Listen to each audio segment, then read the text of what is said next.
Hier, lundi 10 avril 2023, marquait le 30e anniversaire relatif à la mort du révolutionnaire sud-africain Chris Hani. À cet effet, le parti au sein duquel il a été secrétaire général de son vivant, le Parti communiste sud-africain, a réclamé une ouverture d'enquête afin de lui rendre justice. Marie-Laure Kemenyé revient sur les détails. 30 ans déjà que le leader révolutionnaire sud-africain Chris Hani avait été assassiné. La date du 10 avril marque en Afrique du Sud la commémoration de l'anniversaire relatif à l'assassinat de ce dernier.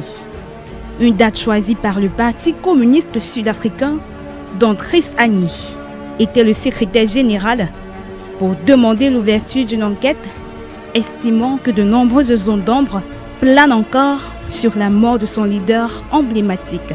Engagé dans la lutte contre le régime d'apartheid et la défense des droits des Noirs, Chris Hani est élevé au rang d'icône dans son pays. Il a été assassiné le 10 avril 1993 devant son domicile de Boksburg par un Polonais. Janus Wallus, puisqu'il s'agit de lui, lié à l'extrême droite blanche africanaire, avait abattu Chris Hani de 4 balles. 30 ans après son forfait, et alors que sa peine a été commuée en réclusion à perpétuité, Wallus a été libéré en décembre 2022.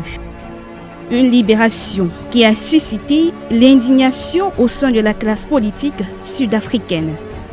Hier lundi, lors de la traditionnelle commémoration de l'assassinat de Chris Hani, à Germiston, dans la province de Gauteng, le premier secrétaire général adjoint de l'ANC, Nomvula Mokonyane, a promis à travers son parti de faire pression pour qu'une nouvelle enquête soit ouverte.